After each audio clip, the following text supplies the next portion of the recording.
Bien, bon, on va démarrer donc ce deuxième cours qui concerne en fait les interfaces entre la science des matériaux, la biologie, la médecine. Donc pendant les deux prochains cours, je vais vous parler essentiellement d'approches vers des matériaux bio-inspirés ou des approches biomimétiques. Donc vous allez voir dans les deux prochains cours, il y a pas mal de recouvrements finalement. Aujourd'hui, je vais peut-être plus m'attacher à vous montrer de façon assez élémentaire quelques modes de construction. Et la prochaine fois, je vous montrerai un petit peu plus des aspects fonctionnalité, les fonctions qu'on peut développer. Et la fin du cours, en fait, fera parfaitement la transition. Alors, si on regarde les matériaux naturels, il y a trois exemples que j'aime bien, je dirais. Il y a l'exemple qui concerne la relation en fait, entre les processus de biomélarisation et les processus d'auto-assemblage. Donc là, je reprendrai un exemple que j'ai déjà décrit il y a quelques années dans la leçon inaugurale, c'est celui de la carapace de crabe. Le second exemple va concerner finalement les aspects de l'autoréparation ou comment les matériaux guérissent. Les matériaux naturels savent guérir et bon, il y a quelques tentatives que je jugerais pour l'instant encore malgré tout naïves dans le domaine de l'autoréparation, mais c'est un domaine qui est en train de se construire. Et je finirai en fait par vous montrer quelques exemples qui concernent finalement des surfaces particulièrement intelligentes, et en particulier, c'est ce que j'ai essayé d'illustrer dans le sous-titre, en fait la survie implique une certaine forme d'intelligence et je vous montrerai pourquoi. Alors, si on regarde maintenant le premier exemple, donc les aspects de biominéralisation, que l'on regarde du côté des cuticules des crustacés ou du côté de l'os humain, bon, qui peut être compact ou spongieux, vous avez en fait dans les deux cas des processus d'auto-assemblage qui se mettent en route en utilisant en fait de la matière organique, de la matière biologique, ce sont essentiellement des biopolymères. Donc du côté gauche également, principalement donc des polysucres et des protéines, mais essentiellement des polysucres. Et comme phase minérale, c'est du carbonate de calcium. Et du côté droit, vous avez bon, bien entendu des protéines, mais des protéines multiples, et comme phase minérale, du phosphate de calcium. Donc je vais plutôt vous présenter l'exemple du côté gauche, donc la synthèse, l'évolution finalement, la construction de carapaces de crustacés. Donc la carapace le cuticule en fait, de nombreux crustacés est essentiellement composé d'un minéral qui est du carbonate de calcium, c'est-à-dire la même composition que ce que vous trouvez dans de la craie, et un polysucre, la chitine, donc c'est un sucre, c'est-à-dire que ça a les fonctionnalités d'un sucre, mais c'est porteur de fonctions azote. Alors quand vous regardez les processus en fait d'auto-assemblage dans ces systèmes-là, qui ont été beaucoup étudiés, vous voyez, par Marie-Madeleine Girogui et par Yves Bouligan, en fait, ce qui se passe, c'est que vous avez au départ bon, de la chitine moléculaire qui s'assemble par affinité en unités cristallines, qui s'assemble à nouveau à une autre échelle en microfibres, en se combinant à chaque étape forcément avec du matériel protéique. Ces microfibres se transforment en tiges, vous voyez des tiges de 100 nanomètres, et à partir du moment où vous commencez à former des objets anisotropes dans un certain rapport de fraction volumique, vous avez bon, des modèles relativement simples qui ont été développés, je dirais, dans la première partie du siècle dernier, le modèle d'Onzaguet qui vous dit, lorsqu'on atteint une certaine fraction volumique d'objets allongés, en fonction de leur anisotropie, eh bien, on va former des assemblages qui ne vont pas être totalement aléatoires, on va former des assemblages qui sont des cristaux liquides. Et donc, en fait, de façon très simple, ce qui se passe, c'est que la nature s'est formée des analogues de cristaux liquides, et la minéralisation a lieu finalement dans ces gabarits, dans ces assemblages, donc par précipitation du carbonate de calcium. La source de calcium, c'est un sel, et le carbonate vient du CO2. Donc c'est typiquement une structure hiérarchique. Et alors quand vous regardez au niveau de la microscopie électronique ces assemblages, vous voyez que finalement, bon, ces assemblages forment des sortes de contreplaqués, des structures en contreplaqué, et vous voyez qu'il y a une structure hélicoïdale simplement parce que les biopolymères naturels sont porteurs de carbone asymétrique et donc finalement vous avez une certaine chiralité, vous obtenez ce qu'on appelle des assemblages d'analogues de cristaux liquides cholestériques. Et donc lorsque vous faites les coupes obliques de ces systèmes-là, ce que vous voyez ici, c'est finalement un tissu qui a été déminéralisé, c'est-à-dire qu'on a enlevé par un lavage en milieu acide, un acide faible, type un acide acétique, la partie carbonate de calcium, et ce qui permet d'étudier finalement la structure de la partie organique. Ce que vous voyez, c'est ces formes en arceaux qui sont bien caractéristiques des coupes obliques, en fait, qui correspondent à ces structures, en forme de contreplaqué. Et ça révèle, vous voyez, une porosité également qui n'est pas mal organisée, je dirais, mais il y a une porosité qui est à peu près bien calibrée. Alors, le message en fait que nous envoie ce processus d'auto-assemblage, c'est d'une part, pour faire de la biominéralisation, il y a des éléments, je dirais, de base, des plus simples, même voire les plus simplistes, c'est des processus d'auto-assemblage, minéralisation dans des conditions de température relativement douces, et je dirais que si on part ne serait-ce que de ces deux éléments-là, eh bien on doit être capable de construire des matériaux par auto-assemblage. Alors la base de l'auto-assemblage, c'est la formation de cristaux liquides, et les systèmes qui donnent de la façon la plus simple les cristaux liquides, ce sont les savons. Donc les savons, finalement, ce sont des matériaux, des composés qui sont obtenus sous forme micellaire. Ça permet d'encapsuler, vous voyez, d'encapsuler par exemple les salissures. Et donc ce sont des systèmes amphiphiles avec une partie hydrophobe, une partie hydrophile. Et donc, une fois qu'ils se trouvent dans l'eau, pour optimiser l'énergie de surface, eh bien, il y a formation de ces micelles. Et lorsque la concentration augmente, eh bien, vous pouvez passer simplement de micelles sphériques, cylindriques, voire des systèmes lamellaires, où, je dirais, la concentration augmentant, un ensemble de micelles cylindriques peut constituer un cristal liquide, par exemple comme celui-ci, un cristal liquide hexagonal. Et donc, on va pouvoir utiliser de façon assez simple ces assemblages de cristaux liquides à base de micelles en tant que gabarit, en tant que moule, en fait, pour réaliser finalement les réactions de minéralisation, donc les réactions de formation des réseaux minéraux. Alors, et bien évidemment, on ne s'arrête pas dans le choix des systèmes à des molécules de savon. La chimie est très riche, en particulier quand vous regardez du côté des polymères à blocs amphiphiles. Vous voyez, on peut avoir des structures tout à fait merveilleuses. Elles sont simplement modélisées avec ces couleurs. Des structures qui commencent déjà à être bien plus complexes que les petites structures simples que je vous ai montrées précédemment. Et à nouveau, ces structures un peu complexes de polymères à blocs peuvent être utilisées comme gabarit pour faire de la minéralisation. Alors donc la chimie que l'on peut mettre en face, c'est une chimie que je vous ai déjà racontée plusieurs fois donc, dans les différentes leçons. C'est simplement une chimie donc, de condensation à température ambiante, ce qu'on appelle la chimie sol-gel ou la chimie douce, en partant donc de précurseurs qui sont réactifs, comme celui-ci. Rajouter de l'eau, on déclenche une réactivité encore plus accrue en formant des silanols. Et ces silanols en fait donnent des réactions de polycondensation pour former, vous voyez, des réseaux, et tout ça, ça peut se faire à température ambiante. Alors forcément, vous partez d'objets moléculaires de petite taille, et lorsque vous pouvez, par exemple, également, bon, j'oubliais, c'est que finalement, comme tout ça, ça se fait à température ambiante, eh bien, le précurseur de départ peut être simplement fonctionnalisé par une fonction organique. À peu près tout ce que vous pouvez imaginer comme type de fonction organique. Il y en a énormément qui sont commerciaux, mais aujourd'hui, je pense que les chimistes en organométallique savent à peu près faire, je dirais, tout ce qu'on peut imaginer. Donc, ce n'est pas ça l'étape limitante. Ensuite, vous polycondensez donc, ces précurseurs réactifs pour former des réseaux.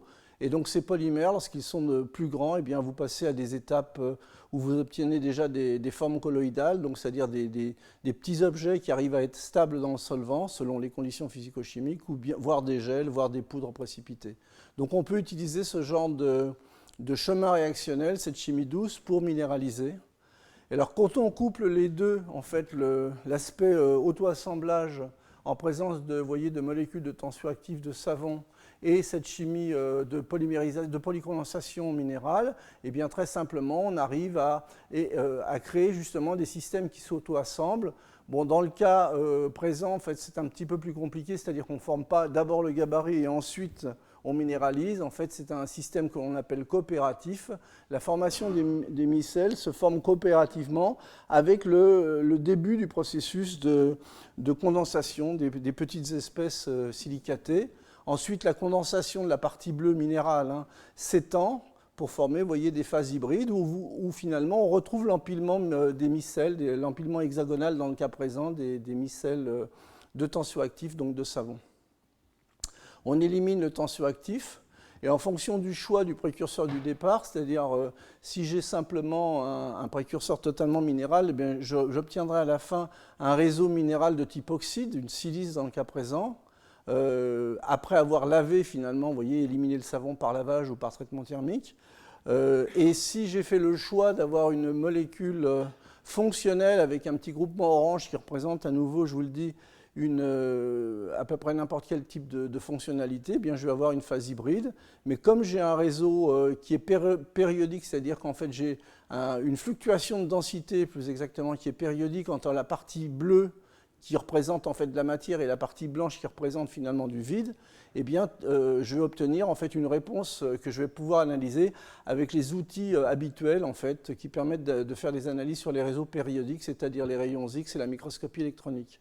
En particulier, vous voyez au niveau microscopie électronique, ça c'est un cliché qui vous montre en noir, vous voyez la structure hexagonale très bien organisée. En fait, en noir, ce sont les murs, ce que vous voyez en bleu ici, et les parties blanches, finalement, représentent les petits trous de la structure.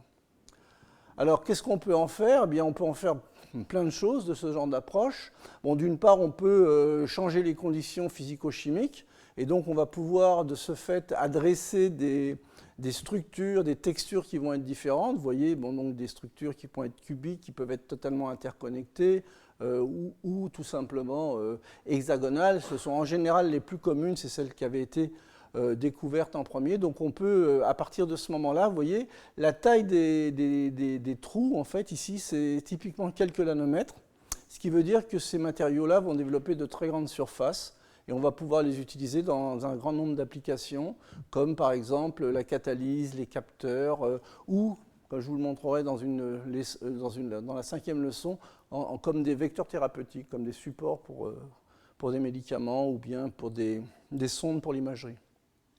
Alors vous voyez les réseaux hexagonaux en nid d'abeille, bon, comme leur nom l'indique, ça c'est la photo d'une ruche.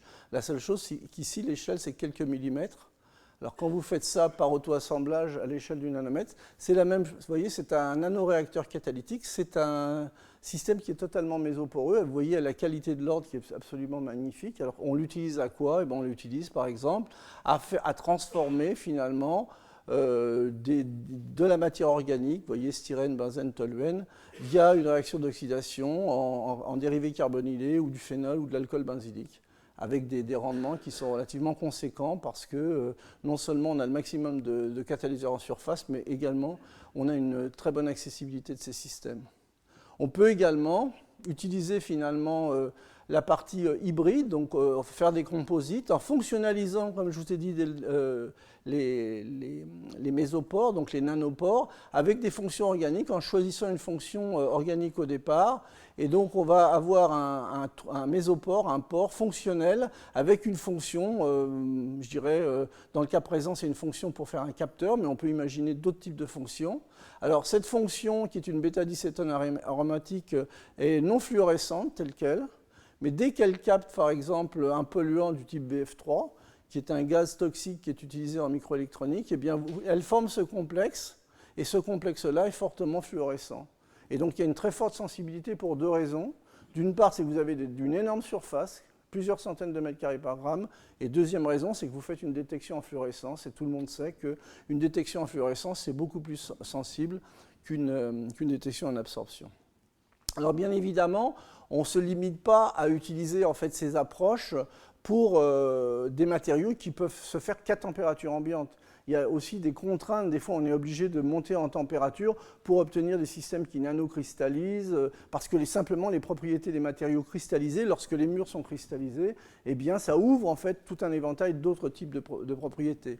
Et donc, vous voyez, ça c'est un travail qu'on a publié dans l'équipe récemment, où on utilise exactement les mêmes concepts, c'est-à-dire de la chimie douce, de l'auto-assemblage, pour créer dans un premier temps, je dirais, la surface texturée avec le maximum de porosité. Et ensuite, bon, bah, il y a un ajout de catalyseur, bon, il y a un peu de détails expérimentaux, on est sur des substrats qui sont orientés, sinon ça ne marche pas. Et par traitement thermique, à 900 degrés, on obtient, vous voyez, des structures dans lesquelles on répète en fait cette organisation, mais tout ça c'est du quartz parfaitement cristallisé. Alors derrière tout ça, ben, il y a le développement également de capteurs. Mais ce que je voulais vous dire, c'est que la stratégie d'auto-assemblage peut être utilisée dans une première approche, mais il y a un moment où on peut finalement utiliser des conditions de température plus élevées si on veut simplement faire de la transformation de matériaux. Également, c'est ce que l'on fait dès qu'on s'intéresse aux aspects énergie ou aux aspects catalyse, photocatalyse, pile à combustible, puisque parmi toutes ces compositions qui sont des oxydes, vous voyez, très riches, qui montrent un peu la richesse de la chimie et tout ce qu'on peut utiliser dans le tableau périodique. Donc tous ces systèmes-là sont intéressants, mais à partir du moment où on les cristallise. Et donc, de la même façon, on peut utiliser des processus d'auto-assemblage, mais dans ce cas-là, les murs, cette fois-ci, sont cristallisés. Et donc, forcément, ça va demander un traitement thermique supplémentaire. Donc, toutes les premières étapes, jusqu'à la formation de la mésostructure organisée, c'est ce que je vous ai montré, c'est cette analogie, je dirais, entre les processus d'auto-assemblage et de biominéralisation, mais au-delà, eh bien, on doit également passer par une étape de chauffage. Alors le TiO2, par exemple, dont tout le monde parle, c'est bien connu, c'est un semi-conducteur, donc qui est intéressant à la fois pour les aspects photoélectrolyse de l'eau, puisque dès qu'il est irradié par des photons à la bonne longueur d'onde, eh bien, vous créez des porteurs de charge qui peuvent être soit utilisés pour des réactions de catalyse, et donc ça va faire de la photocatalyse, et ça peut permettre de détruire des polluants, ou bien ça peut être utilisé lorsque vous mettez ces porteurs de charge dans un circuit et vous les faites travailler avec dans le cadre de réactions d'oxydoréduction, eh bien ça vous permet de récupérer un courant. Alors le deuxième exemple concerne en fait l'aspect autoréparation. Donc les matériaux naturels, bon, ce sont des matériaux qui dans l'ensemble peuvent guérir ou s'autoréparent. Et donc, ce que je voudrais vous montrer, c'est de façon très simple, à nouveau, un certain parallèle entre les structures ou les modes d'autoréparation dans certains matériaux naturels, et puis ce que les chimistes aujourd'hui essayent de développer, en particulier en se centrant sur les exemples qui concernent les élastomères, parce que finalement, les élastomères, bon, c'est du caoutchouc, il y a déjà une certaine mobilité, vous sentez bien que ça va être un terrain, je dirais, un terrain scientifique plus facile que des systèmes thermodurs ou autres, qui seront également très intéressants au niveau industriel, mais qui vont demander finalement une réflexion et un travail un petit peu plus important. Alors, lorsqu'on regarde les aspects autoréparation, l'endommagement, finalement, c'est un phénomène multi-échelle. Lorsque vous observez une rupture à l'échelle macroscopique, donc macroscopique, c'est ce que peut détecter très facilement l'œil, donc c'est le millimètre. Eh bien, en général, cette rupture observable, elle résulte, en fait, vous voyez, d'une hiérarchie d'effets dont, je dirais, à l'échelle microscopique, 0,1 micron, 10 microns, ça ne se voit pas à l'œil, mais ça se sent au doigt. Eh bien, c'est un fendillement. Ensuite, à l'échelle supramoléculaire ou mésoscopique, type 100 nanomètres, eh bien, il y a des glissements de matériaux, des glissements de polymères lorsque vous travaillez sur des matériaux polymériques. Mais in fine, à l'échelle atomique, ce que vous faites, c'est que vous cassez des liaisons. Vous cassez des liaisons chimiques. Et donc, eh bien, il va falloir contrôler finalement toute cette dynamique et également la dynamique de rupture de ces liaisons. Et ça va être une des clés pour pouvoir réaliser des matériaux autoréparables. Alors, lorsqu'on regarde maintenant les liaisons chimiques, l'éventail des liaisons chimiques, eh bien, évidemment, il y a les liaisons covalentes ou iono-covalentes, qui, elles, bon, sont des liaisons très fortes. Et donc, en général, on va avoir beaucoup plus de mal à réparer les systèmes en partant de ce genre de liaison, sauf si vous mettez en compétition une réaction chimique qui permet finalement d'accéder à une certaine réversibilité. Donc je ne dis pas que ce n'est pas faisable, mais c'est plus difficile que dans les autres cas. Sinon, vous avez des liaisons plus faibles, je dirais, ou tout du moins qui ont une dynamique plus importante, comme les liaisons de coordination, c'est-à-dire qu'il y a un métal, un cation entouré de nucléophiles. Et donc là, tous les chimistes savent que finalement, il y a toujours un échange, en fait, il y a toujours une dynamique possible dans ce genre de composés, vu les liaisons chimiques qui sont engagées. Également, bon, des liaisons maintenant, je dirais, plus faibles, mais qui sont très nombreuses, en général dans les matériaux, des liaisons supramoléculaires de type liaison hydrogène, électrostatique, ou des liaisons simplement du type dipôle, comme des liaisons de Van der Waals. Donc vous voyez bien qu'il y a une gradation quand même dans la force, pas seulement parce qu'il y a des effets de coopérativité qui font finalement, on peut avoir des réseaux qui tiennent très bien à base de liaisons supramoléculaires. La nature en est farcie, je dirais. Mais en tous les cas, il y a toute une dynamique. Hein, quand on va descendre vers ce mode de liaison, on va avoir des systèmes qui vont présenter une dynamique de l'interface qui va être beaucoup plus marquée. Alors, si je reviens sur l'exemple du byssus de Moule, donc c'est un matériau qui est particulièrement intéressant. Donc, c'est un matériau qui est très extensible, dur, bon absorbant des chocs. La rupture d'un byssus, en fait, c'est une réparation qui a lieu dans l'eau de mer, au bon pH. Je dirais, ça se répare, ça récupère en gros 80% de ses propriétés mécaniques environ en 2 à 3 semaines.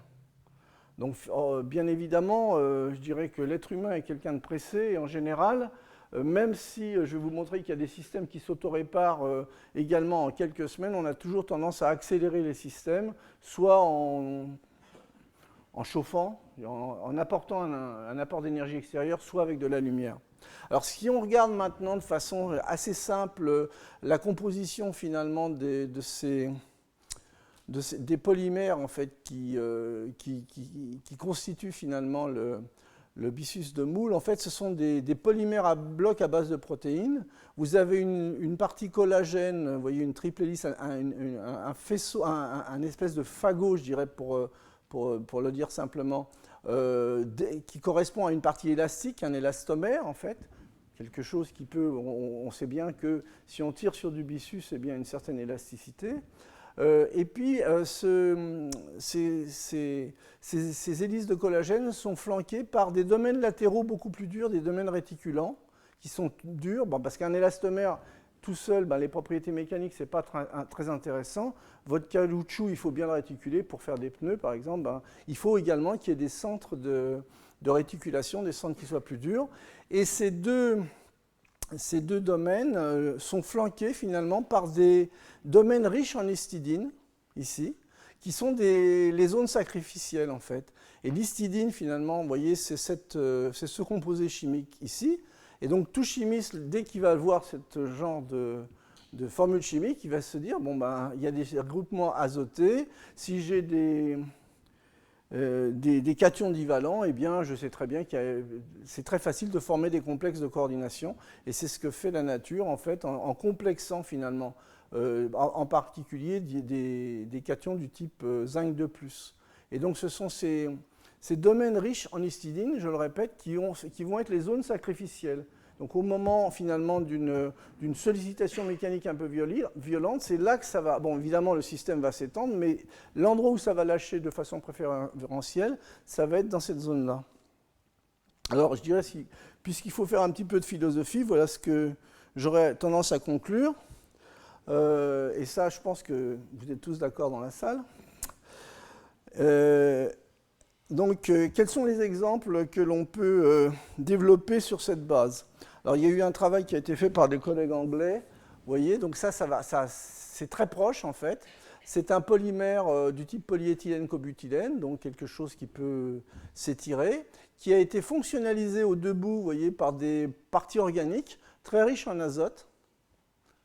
Alors, ce système-là, eh bien, on peut le réticuler en rajoutant, je vous ai dit, à partir du moment où il y a des ligands azotés, il y a une très bonne affinité pour le zinc, le cuivre, les divalents. Ça, c'est les modèles d'acide dur et mou de Pearson. Donc ça, c'est typiquement quelque chose de classique pour les chimistes.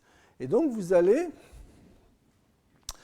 former, vous voyez, des systèmes polymériques de ce type, où vous allez avoir du zinc finalement qui va être, lui, à la fois, cette partie-là va jouer à la fois la zone de réticulation, mais c'est cette zone-là, en fait, également, qui va permettre la réparation. Alors si je le dessine de façon, je dirais, assez simple, vous voyez, donc on a une chaîne, en fait, que l'on réticule grâce, finalement, à ces complexes de coordination, et ça donne ce genre de choses. Alors le système, bon, on peut en faire des blocs, mais également des films. Alors évidemment, vous voyez, vous avez un système avec beaucoup d'interactions pi entre ces systèmes aromatiques, et on développe plutôt des réseaux lamellaires. Quand on regarde les propriétés mécaniques, ben, c'est un élastomère avec des modules de Young classiques, je dirais de l'ordre de 60 MPa, et puis des températures de transition vitreuse qui sont en dessous de la température ambiante. Alors, la zone sacrificielle, je vous le répète, c'est celle-ci. Alors maintenant, voilà ce qui se passe. Donc ici, en haut à gauche, vous avez l'AFM, donc la microscopie en force atomique du film qui a été dégradé, donc coupé. Ce film soumis à une irradiation, vous voyez, il y a un début de réparation, et en fonction du temps, ben, on arrive finalement, en l'irradiant pendant un certain temps, je dirais, à avoir une réparation qui est quasiment complète. Alors ce qui se passe, c'est que simplement, ben, lorsque vous rajoutez une sollicitation externe, donc une irradiation, vous envoyez des photons sur le matériau, eh bien vous avez excitation du complexe métal-ligand et un transfert de chaleur en même temps. Donc vous avez un réarrangement qui est possible de la sphère de coordination et reformation de ce genre de liaison. Alors, je dirais la vitesse, le temps pour la réparation, va être essentiellement dépendant finalement de la qualité des liaisons de coordination que vous allez engager sur le centre métallique. Et bon, dans ce qui est reporté dans cet article, c'est qu'en fonction de la teneur en métal, bon ça c'est assez évident, c'est le nombre de sites de réticulation, mais également de la nature du métal, zinc ou lantane, vous pouvez réellement optimiser les taux de réparation, et en particulier avec les systèmes à base de lantane, eh bien, le taux de réparation est proche de 100%.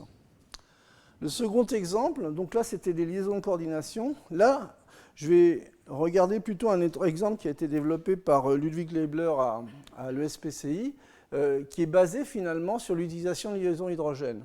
Donc là, ce sont des polymères qui sont faits à partir, vous voyez, de polyacides naturels, des triacides ou des diacides organiques gras, qui sont dans un premier temps condensés avec des systèmes à base de polyamine, et l'ensemble est réagi avec de l'urée. Donc vous voyez, j'ai symbolisé de façon assez simple avec des petites couleurs, je dirais, les différents modes de connexion. Donc ça développe des polymères qui ne sont pas des polymères, qui sont en fait des oligomères qui vont interagir les uns et les autres pour former en fait un objet qui se tient au niveau physiquement, via, vous voyez, des tas de possibilités de liaison hydrogène, parce que vous développez en fait à la fois des fonctions urée et des fonctions carbonylamine également, qui sont très, très gourmandes en liaison hydrogène. Alors, ce qui se passe dans ces matériaux-là, vous voyez, c'est que vous avez finalement un matériau massif, mais en fait, qui correspond à un réseau de petites entités. Et j'insiste sur le fait que la tenue, finalement, à grande échelle, elle est due essentiellement à l'association par liaison hydrogène. Et c'est à nouveau, en fait, cette liaison faible, mais qui présente énormément de dynamique, qui va permettre de l'autoréparation. Alors, lorsque vous fractionnez un de ces composés, un de ces monolithes, eh bien, si vous recollez les deux bouts dans un temps très court, eh bien, ce que vous obtenez, c'est ceci. Ça, c'est la récupération de la contrainte déformation en fonction du temps. Vous voyez, dans des temps relativement courts, 180 minutes, eh bien, vous récupérez une bonne partie en fait, des propriétés mécaniques du matériau. Alors, les propriétés mécaniques du matériau, vous voyez, à nouveau, ce sont des températures de transition vitreuse qui sont assez faibles, comme dans tous les systèmes élastomères, et qui peuvent être ajustées simplement en rajoutant un peu de plastifiant, de molécules qui viennent s'insérer finalement dans le réseau et qui plastifient, qui modulent finalement ces propriétés mécaniques. Donc, collage immédiat, bon, ce sont des temps relativement courts.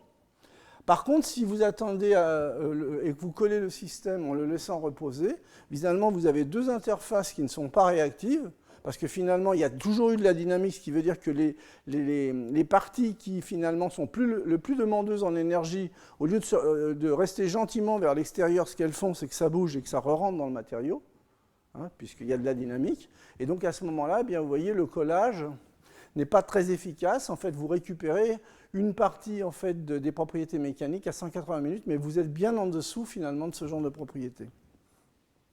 Alors ça, c'est un peu, bon, c'est un film que j'ai récupéré finalement dans la base de données de Ludwig Leiber. Ce que vous allez voir ici, c'est finalement ce matériau, vous voyez, qui est, bon, c'est un caoutchouc. Voilà, donc on étire le caoutchouc. Il peut être déformé, vous voyez, jusqu'à 100%, il y a 100% de déformation sans casser, et lorsqu'on relâche la contrainte, bon, ben, il revient à sa forme initiale. Voilà, donc là, c'est simplement...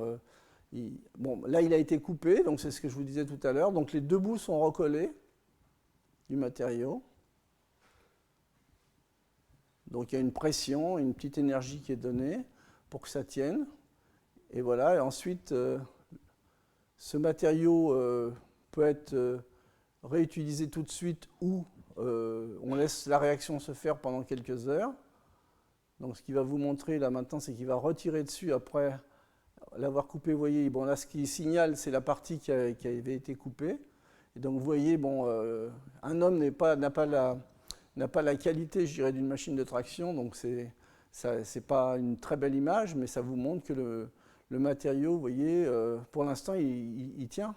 Et il va arriver à 100% d'élongation.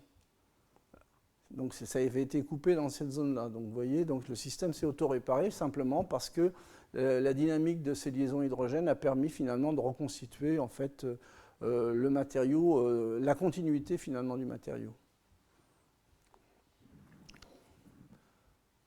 Voilà, donc là vous allez voir un système qui a mal été, qui n'a pas très bien été réparé, vous voyez, donc qui a simplement été collé, mais on voit très clairement encore la forme. Donc il y a quand même une adhésion qui est loin d'être négligeable.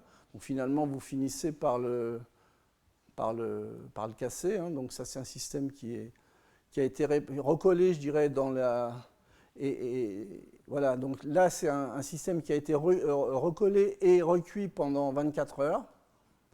Donc vous allez voir que là, vous avez vraiment un système qui mécaniquement, même si au niveau de l'esthétique, vous voyez, c'est pas magnifique, et puis au niveau de l'étirement, c'est pas facile de le faire avec les mains, parce que je vous disais, ce n'est pas une machine de traction, et bien vous voyez, vous avez un système qui tient très bien. Hein. Donc ça, c'est un système qui est assez intéressant au niveau de l'autoréparation.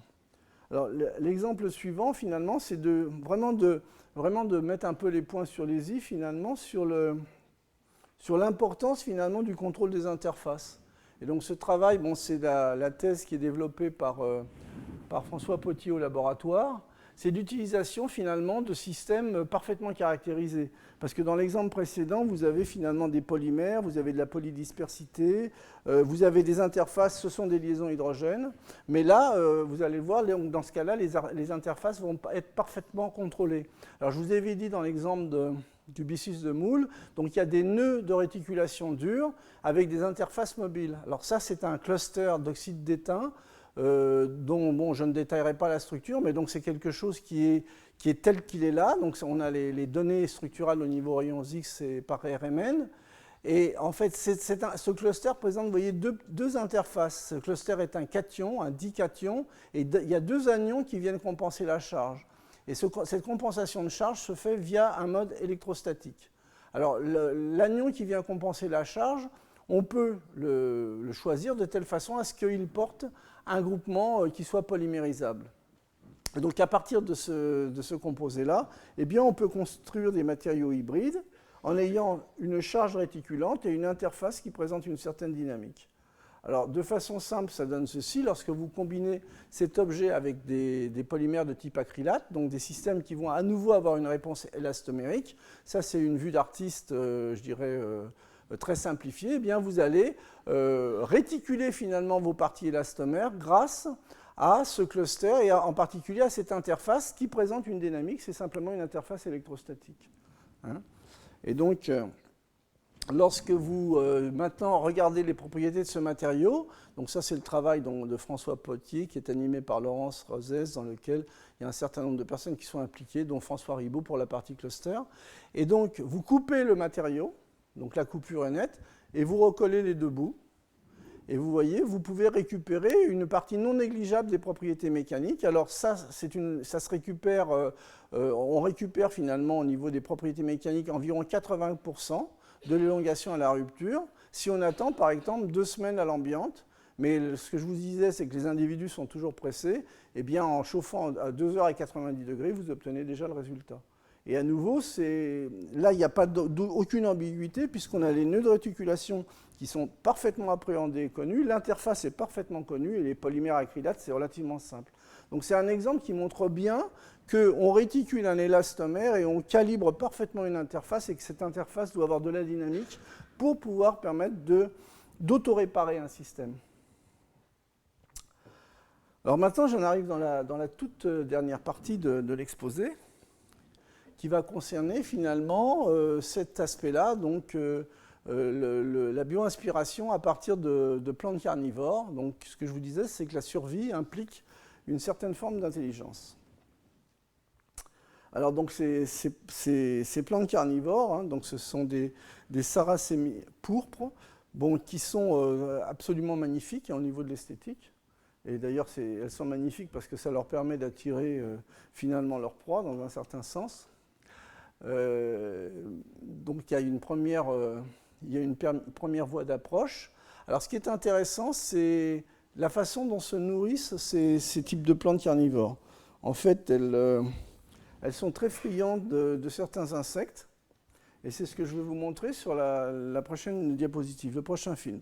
Ce que vous voyez ici, là, c'est ce genre de plantes carnivores. Là, ici, ce sont des fourmis. Et la première partie du film, c'est le comportement finalement de la surface, ici, la surface de la lèvre de cette plante carnivore lorsque le milieu ambiant est sec. Dans un deuxième temps, vous allez voir, bon, lorsque le milieu ambiant devient humide. Alors cette plante carnivore, pour digérer, elle a besoin d'eau. Donc c'est parfait, vous allez voir le résultat. C'est que finalement, il y a l'eau, elle sert à deux choses. D'une part, à la digestion de la plante carnivore, mais également à capter les proies.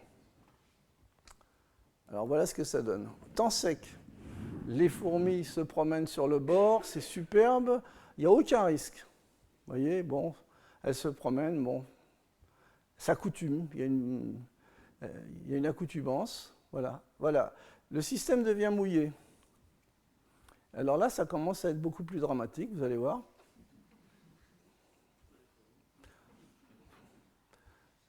Moi, c'est un exemple que j'aime bien parce que, vous voyez, bon, je ne suis pas à la place des fourmis, vous me direz.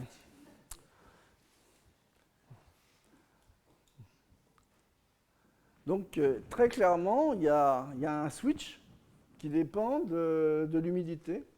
Et le switch, je vous dis, il y a deux choses intéressantes dans ce switch. C'est que d'une part, il faut de l'eau pour la digestion, et d'autre part, ça permet de capter finalement le repas, quoi, la fourmi. Alors si on regarde maintenant au niveau de la microscopie électronique, comment sont faites ces plantes, en fait, au niveau, donc ce ne sont pas des systèmes qui sont nanostructurés, ce sont simplement des systèmes qui sont microstructurés, c'est ce que vous voyez ici via une microscopie en balayage. C'est pas, là, c'est à peu près organisé, mais ces systèmes-là ne présentent pas des organisations superbes, c'est simplement un système qui développe une certaine surface et une certaine microstructure. Alors, par contre, voilà, si en fait on essaye de modéliser de façon simple ce qui se passe, c'est que vous avez un solide microstructuré, vous avez un liquide en fait qui est infiltré, qui sert de lubrifiant. Dans le cas de la plante, c'est l'eau. Donc il y a une très bonne affinité entre la texture du solide microstructuré, ses fonctions chimiques et l'eau. Et finalement, ça lubrifie finalement des liquides ou des solides qui viendraient se déposer à condition de bien gérer, je dirais, les affinités, donc les énergies, les tensions interfaciales des différentes phases. Dans le cas de la fourmi, en fait, les pattes de fourmi sont plutôt grasses. Donc, en fait, la surface développe une méthode de glissement très important basée essentiellement sur de l'hydrophilie. Donc, en fait, en utilisant finalement ce genre de concept, on devrait être capable, et je vais vous montrer qu'il y a des chercheurs aux États-Unis qui ont réussi à le faire, de créer des matériaux assez originaux, en fait, sur lesquels, finalement, il n'y a pas grand-chose qui puisse adhérer. Alors, ce travail, c'est un travail qui a été fait à Harvard par cette collègue, Joanna Eisenberg. En fait, ce qu'ils ont essayé de développer, ce sont des surfaces très glissantes qui sont omniphobes, c'est-à-dire qui ne supportent ni les graisses, ni les mélanges complexes, qui s'autoréparent et qui sont même stables sous pression. Vous voyez, donc ça, c'est ce que j'ai relevé dans l'article qui a été publié à Nature, simplement parce qu'ils n'avaient pas les possibilités d'aller à des pressions plus élevées. Et à nouveau, la façon de construire ces matériaux, c'est d'utiliser une surface microstructurée, de l'imprégner finalement juste à ras de la surface avec un liquide B qui va être un lubrifiant, donc on remplit le support poreux. Donc là, on choisit le système de telle façon à ce qu'il y ait une bonne affinité entre le liquide et le substrat, mais que ce système-là n'ait pas une bonne affinité chimique avec les liquides ou les polluants qui seront sélectionnés. Alors, tout ça, c'est, bon, dans l'article, pour ceux que ça intéresse, voici les références. Bon, c'est bien décrit au niveau de comment les différentes énergies de surface peuvent être ajustées. Ça ne se fait pas comme ça, mais je vais vous montrer que ça marche très bien.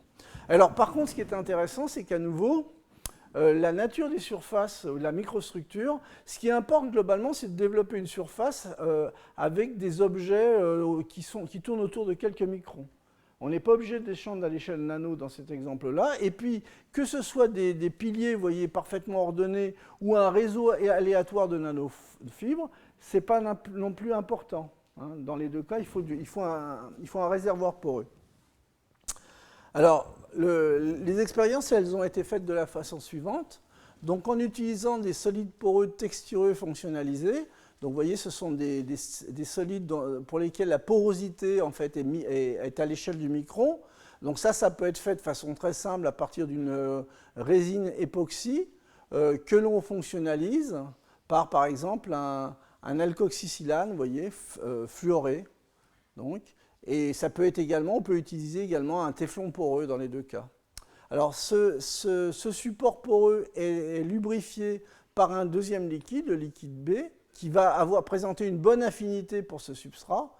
Donc là, dans le cas présent, c'est un liquide qui est fortement fluoré, qui a une très faible tension de vapeur, et également, ce qui est important pour conserver finalement le liquide dans la porosité, c'est qu'il y ait une viscosité intéressante. C'est-à-dire si c'est un système qui est trop volatile ou qui est trop fluide, ça ne présentera pas beaucoup d'intérêt. Alors, donc, ces matériaux, c'est ce que je vous disais, sont optimisés au niveau du bilan énergétique interfacial. Donc, aussi bien en termes de rugosité, mais l'ordre n'est pas une obligation. Et bon, c'est surtout sur les tensions interfaciales qu'il faut essentiellement porter l'attention. En fait, vous voyez, sur ce transparent, ce que j'ai reporté, c'est dans le cas de ces matériaux, les valeurs de différents paramètres physico-chimiques. Et ici, en vert, vous avez les mêmes valeurs pour la fameuse feuille de nénuphar, qui est déjà quelque chose d'assez exceptionnel, je vous ai montré la dernière fois. Vous voyez, hystérèse, angle de contact, entre 2,5 degrés, donc c'est très petit, alors que la feuille de nénuphar, c'est entre 5 et 30, sauf en fonction de l'endroit où vous vous positionnez sur la goutte. Les temps d'autoréparation, c'est des fractions de seconde pour ce genre de système. La feuille de nénuphar, c'est de l'ordre de 180 secondes. Et puis l'adhérence de la glace, vous voyez, très faible, de l'ordre de 15 kPa. Elle est de plus de 100 kPa sur une feuille de nénuphar. Alors, qu'est-ce que ça donne au niveau des propriétés? Alors, sur ce film, ce que vous voyez ici, c'est une plaque de verre qui a été fonctionnalisée avec 3 types de matériaux. Ici, c'est le fameux matériau, je dirais, bio-inspiré, avec toutes les qualités, je dirais. Ici, vous avez quand même du téflon poreux. Du téflon, c'est ce que vous avez au fond de vos poêles à frire. Donc c'est quelque chose de très fortement hydrophobe. Et en bas, vous avez simplement un morceau de verre classique. Hein. Et donc ce que vous allez voir couler ici, c'est du sang. Et vous allez voir en fait les propriétés d'adhésion finalement et finalement d'auto-nettoyage du système. Attendez. Je suis désolé, je suis allé trop vite. Voilà. Hop. Donc vous voyez les gouttes de sang. Donc elles n'adhèrent pas du tout là. Par contre sur le téflon, pourtant le téflon c'est quelque chose où vous adhérez très peu, vous voyez. Alors bon, vous allez voir ensuite sur le verre, ça tâche totalement le verre. D'accord ? Donc vous voyez la différence, ça c'est la surface qui est fonctionnalisée. Ça c'est quand même du téflon. Hein, et ça c'est du verre. Deuxième exemple, bon, il fallait quand même montrer un exemple avec une fourmi. Donc là, la surface a été fonctionnalisée à l'intérieur avec le matériau que je viens de décrire de façon assez succincte. Et donc finalement, bon, les pattes de la fourmi sont grasses. Hein. Donc je le précise. Décidément. Attendez.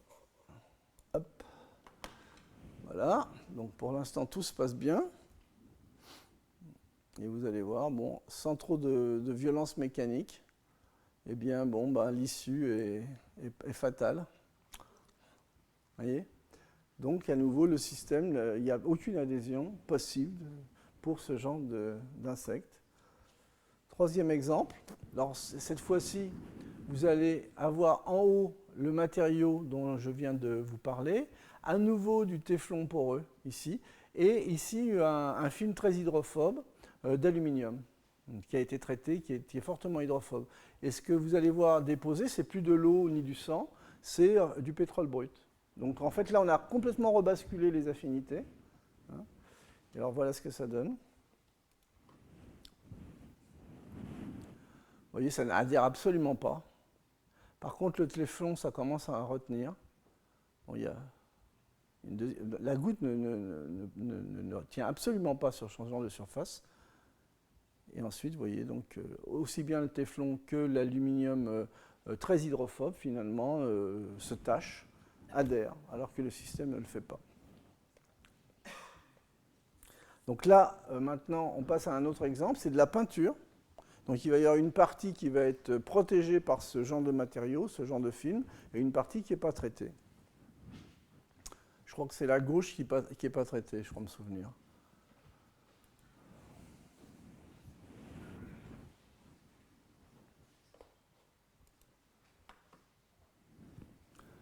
Voilà, donc ça c'est... On spraye de la peinture.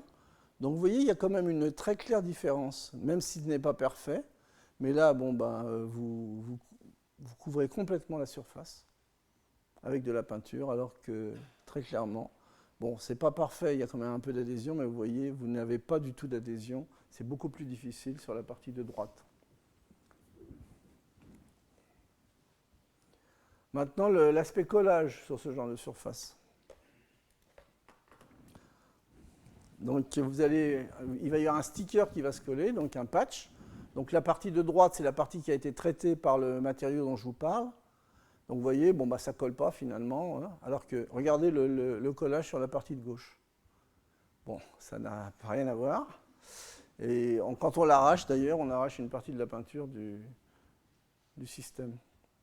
Donc de façon objective, il y a une très nette différence, même par rapport à des surfaces qui ont déjà été travaillées au niveau industriel et optimisées en fonction de certaines propriétés. Anti-salissure, à nouveau, c'est un film qui est... Il y a du noir de carbone qui va arriver, voilà. Donc du noir de carbone, vous savez que ça salit énormément, surtout sur un film poreux. Et donc on va rajouter finalement une goutte de liquide. Et voilà. Donc je le refais parce que celui-là, il est peut-être plus difficile à voir.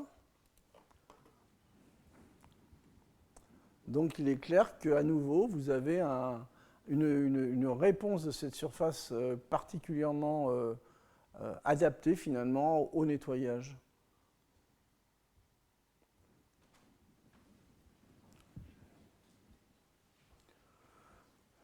j'arrive sur le dernier exemple. En fait, c'est la tenue de la glace sur ce genre de surface. Donc ici, vous avez une surface super hydrophobe, type feuille de nénuphar, et à gauche, vous avez cette surface, cette nouvelle surface, ce nouveau type de matériau. Vous voyez, bon, il y a de la neige autour, ça se passe à moins 4 degrés. Et vous allez voir un petit peu les possibilités de déplacement de glace. La tenue donc de glace, finalement, sur des vitrages qui seraient fonctionnés de cette façon-là. Pardon. Hop. Donc là, le système va être incliné. Et donc, vous voyez, bon, c'est de la glace, hein, donc ça ne se déplace pas à une grande vitesse, mais il est clair que la glace se déplace ici et pas du tout dans le cadre d'un système super hydrophobe type nénuphar. Alors là, ce dernier film va vous montrer en fait les possibilités finalement d'autoréparation. Parce que ces matériaux-là sont poreux et quand vous coupez simplement avec un cutter, puisque vous avez un film qui est inclus dans la porosité qui surnage, finalement le temps de réparation va être quoi? Va être le temps de réinfiltration du film dans la plaie que vous venez de faire. Hein?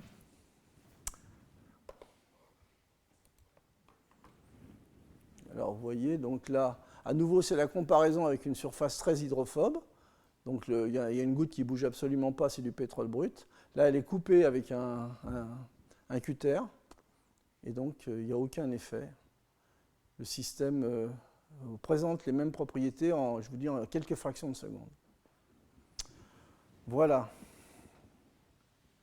Donc j'en arrive à la fin de cette leçon sur la bioinspiration et le biomimétisme. Donc il y a également de nombreux autres exemples qui existent. J'en traiterai un certain nombre dans le prochain cours, dans le cours sur le biomimétisme. En particulier, je vous parlerai des exemples en fait, du martin pêcheur, un petit peu du velcro, mais ça c'est quelque chose de beaucoup plus classique. Et en particulier, j'illustrerai une partie de Malson, à la fois avec les propriétés d'adhésion exceptionnelles des lézards geckos et des diatomées. Et donc, j'espère vous avoir au moins illustré, si ce n'est convaincu, qu'en fait la nature est une source d'inspiration pour la science des matériaux et qu'il y a énormément de choses particulièrement intéressantes à trouver. Vous voyez, le dernier exemple que je vous ai montré sur ces surfaces slips, donc qui sont très glissantes, qui ont des propriétés remarquables, finalement, c'est ce que je vous commentais dans la leçon d'introduction. C'est simplement parce que depuis quelques années, les chercheurs s'orientent vraiment vers la compréhension des interfaces multiples. Il y a eu beaucoup de travaux sur les effets nénuphars, en gros de l'eau sur une surface hydrophobe et avec un système 3 phases avec de l'air. Maintenant, il y a des groupes de recherche qui s'intéressent à des interfaces liquide-solide-air, qui ont été finalement beaucoup moins étudiées, mais qui présentent, comme je vous l'ai montré dans la dernière série de transparents, un grand nombre de propriétés intéressantes, et également au niveau de la compréhension et de la physico-chimie qu'il y a derrière. Alors bon, aujourd'hui, donc, c'était plutôt une leçon sur la bioinspiration, et donc la conférencière finalement d'aujourd'hui va être Nadine Nassif, qui est chercheuse au CNRS, au laboratoire. Et donc, ça me fait énormément plaisir que Nadine puisse venir faire cette conférence. Elle va vous parler, vous voyez, de recherche donc, sur des nanocomposites hybrides à base de collagène, typiquement des systèmes à base de collagène et de phosphate de calcium. Et donc, elle va vous présenter, on va faire une petite coupure de 5 minutes, et ensuite, elle va vous présenter des travaux qu'elle a publiés récemment, vous voyez, dans des journaux qui sont de très bonne qualité. Et en particulier, il y a tout un aspect très neuf, et également dans l'aspect compréhension des mécanismes qu'elle va illustrer au cours de la conférence qui va suivre. Donc, ce que je vous propose, c'est une petite coupure de 5 minutes, et ensuite, Nadine Nassif vous fera un exposé sur ces matériaux très prometteurs, où il y a également eu des brevets qui ont été déposés, et il y a des possibilités finalement d'utiliser ces matériaux au-delà, je dirais, de l'aspect publication. Voilà, je vous remercie pour votre attention.